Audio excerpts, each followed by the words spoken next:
Oh no, I weigh the same as I did yesterday. I must have to change up my entire diet, exercise, and life program now.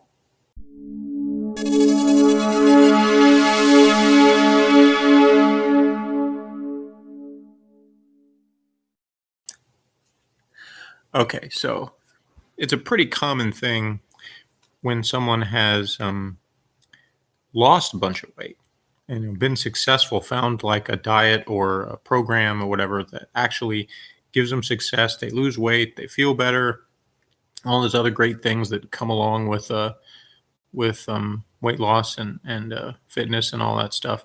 Um, but then, um, for somebody who's regularly checking their weight on the scale or measuring themselves in some way, um, all of a sudden it stops, and it stops for more than just a day. It starts being multiple days or even multiple weeks. Um, in some cases, not only just stops, but actually goes back the other direction. And it's easy and common for people to freak out about this. And the tough part, of course, is, the question obviously is, what do you do? And I felt like this was a good time for me to talk about this because I kind of left everybody hanging on my story of the past in terms of my weight loss journey. I wanted to talk about how I hit that initial goal of going under 200 pounds, and I haven't finished that yet. Um, but I also want to talk about what I'm doing now. And this is sort of a way that bridges those things together because along the way to getting under 200 pounds, I hit a weight loss plateau, and I am currently on a weight loss plateau in what I'm doing now. So these tie in together very well. So this is kind of a good time to do this video because, yes, I do want to finish that story about my weight loss transformation, and I'm going to. And I want to get to doing more currently, talking about what I'm doing now and my current ups and downs. And obviously, I've done some of both. I posted the body transformation. I kind of got away from that. I was posting more of the currents because I was doing, particular experiments like the triple diet day, triple feast day thing, that kind of stuff. But anyway, so initially, when I started losing weight, in the times that I had tried before, a couple of times, one in 2008 when I did the weight loss contest that I won at work, and then a couple years later in 2010 when I did the Men's Health Personal Trainer program. In both of those cases, I lost a certain amount of weight, and then I hit a point where that stopped. And rather than sort of figure out what I need to do to kind of get things moving again, I basically just stopped. I went back to my old habits of eating. For the most part, there were some things that I kept, some things which have benefited me, which I discussed in some previous videos, which was one aspect was eating less at a time when I eat a meal, which has benefited me in terms of, I think it probably was easier this time around when I really lost a lot of weight to do that because I had trained my body to not expect me to eat a huge meal at one time. So I think that was one thing I did keep from those previous experiences. But in general, I went back to a lot of the old habits I had as far as what I was eating, how I ate, and I gained the weight back. And the weight loss contest, it was something like, 237, I think. I went down from whatever I was at, 250, 260, whatever, to 237 when I won the contest. And then went back up again after that was over. And then the Men's Health Personal Trainer program, I got down to like about 229, I think was my low point. And then I hit that plateau, and basically it kind of coincided with me finishing a particular workout program that actually said, when you finish this period, take a week off from the workout and then start something else.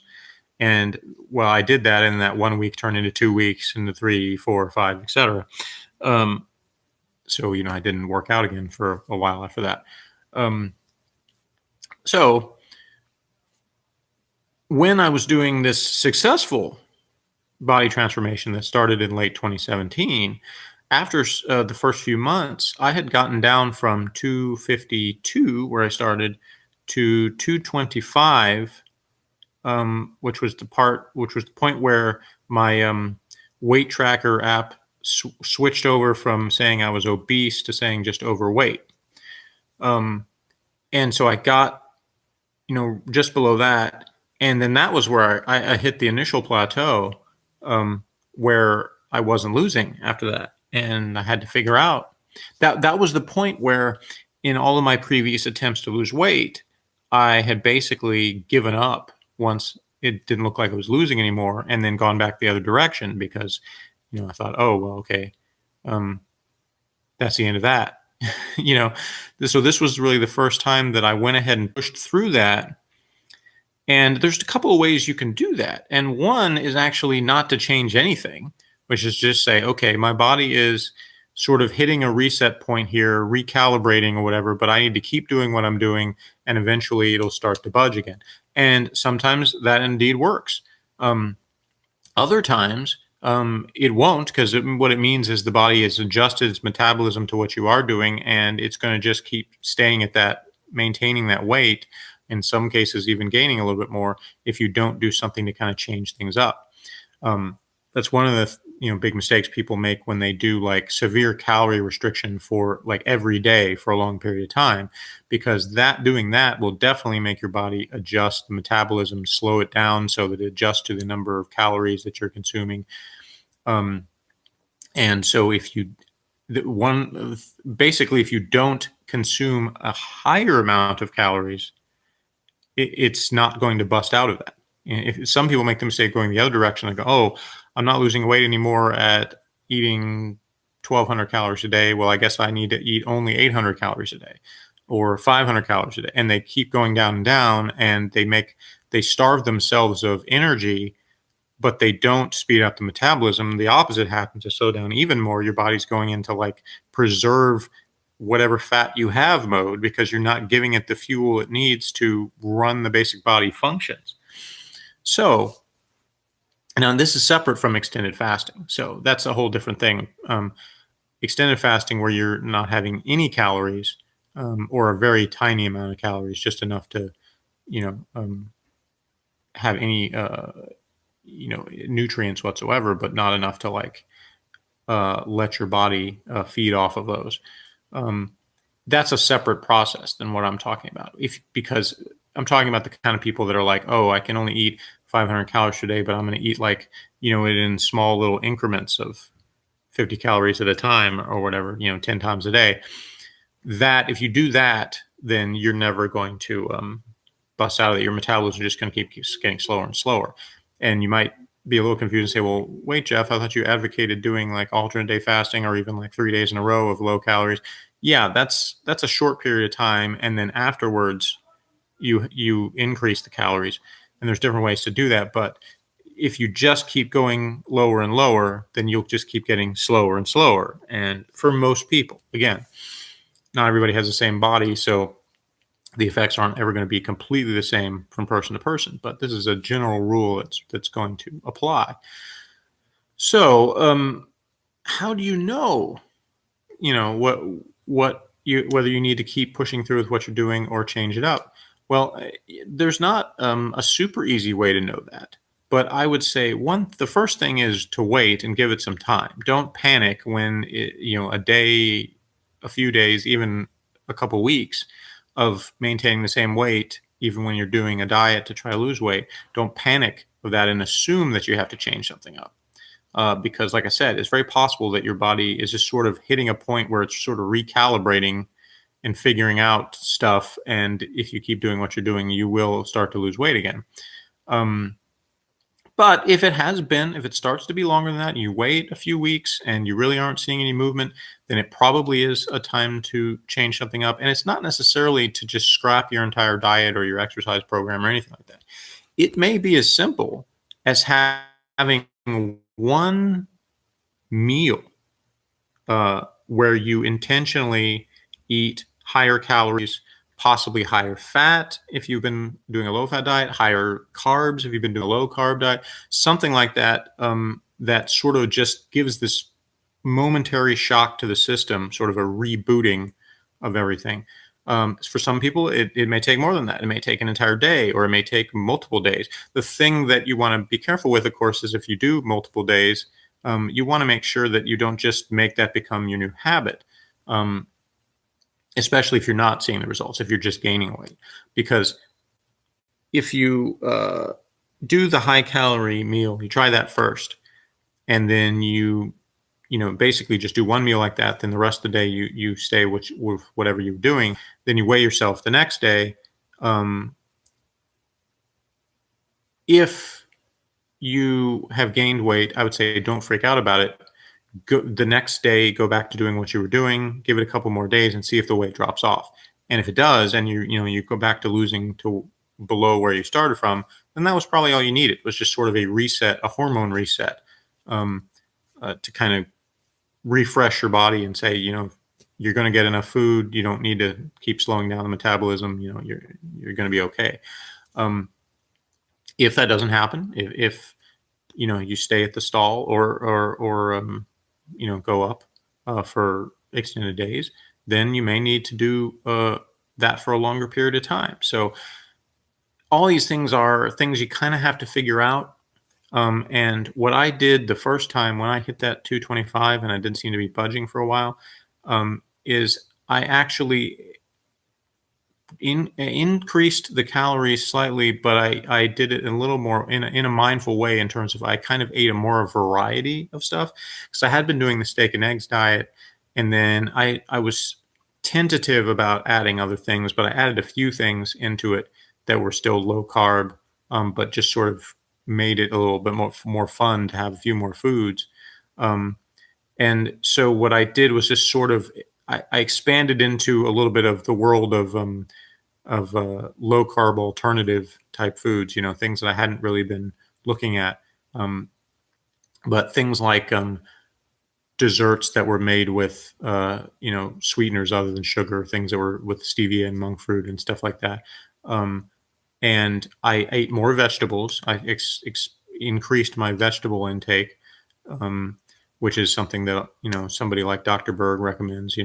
Eric Berg on YouTube, if you don't follow him, has a lot of useful advice. I don't always agree with him, but he's had some. He has makes a lot of sense in some of the things that he suggests, and he recommends a lot of vegetables, except for people that have bad reactions in their body to having a lot of vegetables. So, you got to watch that. But if you don't if you increase your amount of vegetables, especially the fibrous vegetables, then, and you don't see any kind of bad reaction in your body in terms of you don't get a lot of bloating or anything from, then it's probably going to be a good thing, because vegetables don't have very much calories, and most of the calories they do have, if you're talking about green vegetables, is fiber. So you're not doing a huge increase in calories just by adding vegetables, but you're probably adding more nutrients, and you're kind of adding more fiber and getting the body going in various ways. And another thing is, vegetables is something that's easy to add things to that are not super high calorie or super high carbs. Like, you can add various healthy fats to vegetables and make them taste better.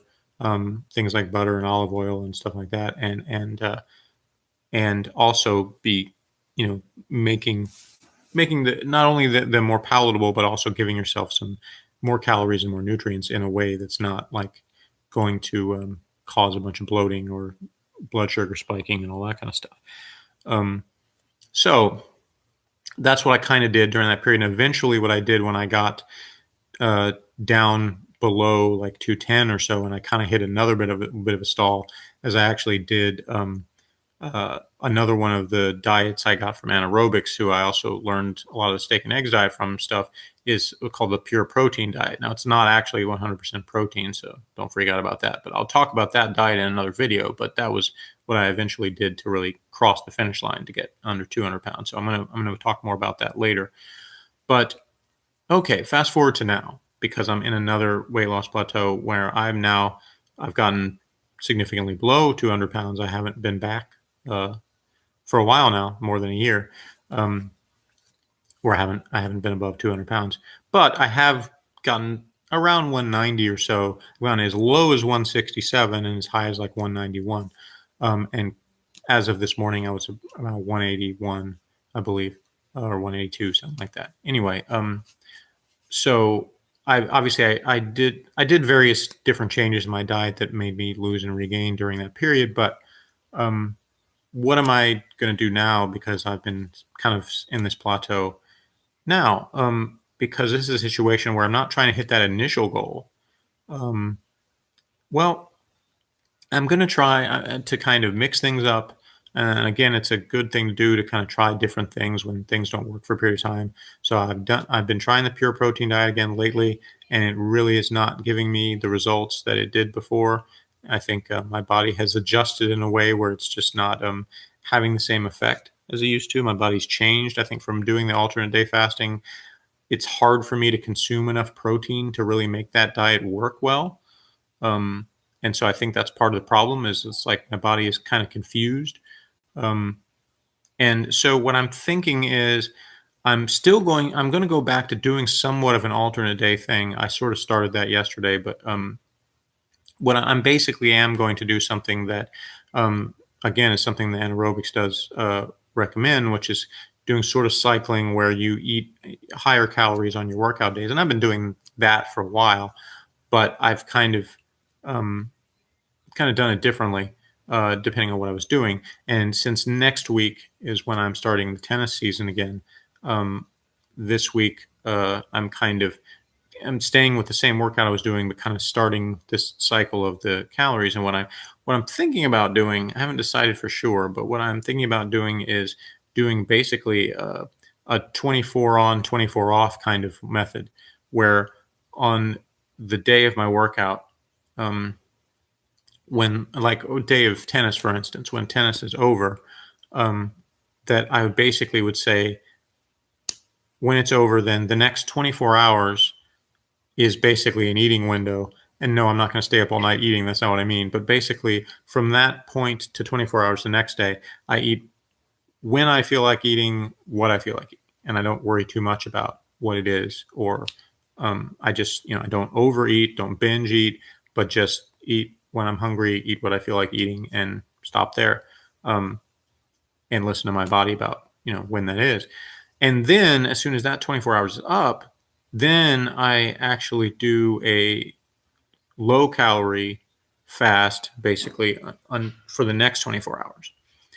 So this is what I haven't decided for sure I'm going to do this, but this is kind of what I'm thinking I'm going to try is doing it in these 24-hour periods, both directions. Because I've heard some options like this that are similar, but I have never heard someone specifically say that that's how they were doing it. I've heard people do like 36-12 and all these other things because they've thought about it more of like the actual hours fasted or actually hours of the eating window. I haven't really done, I've sort of used eating windows, but not in the same way. So I'm thinking maybe I'll try this and hey, it may not work at all, but I figure, some of the other experiments I've tried, like the triple diet day thing, worked really well. So this may be exactly what I need to sort of stimulate the phallus. The other option, of course, is to go and redo the Thomas DeLauer 30-day challenge thing from last fall, because that was where I combined that with alternate day fasting and got down to my lowest point. So a lot of people might say, well, that was working for you. Why didn't you just stick with that? And the answer was I was kind of tired of it at the end of 30 days. So it seemed like a reasonable point to stop and kind of switch it up. But I haven't tried that again. So I very well may try to do that again. But I think I'm going to try to do this first and maybe try to do it through all the tennis season and see how that responds. And after a tennis season, or if I decide to do it before, then I can switch it up and try doing the DeLauer 30-day low carb high fat diet again and with combined with alternate day fasting and see how that works because it was very effective before. So we'll see. But number one thing to remember on weight loss plateau is don't panic, give it some time, and try little things before you try big things, before you try huge changes. So experiment and just sort of have patience and listen to your body. Number one rule is always listen to your body. So anyway, that's my take on weight loss plateaus. If you have any questions about that, something I didn't cover that's your question, by all means, leave it in the comments. Be sure to subscribe, like, share this video, and yeah, anything else you want me to talk about or other feedback you have, comment below, and we'll see you next time.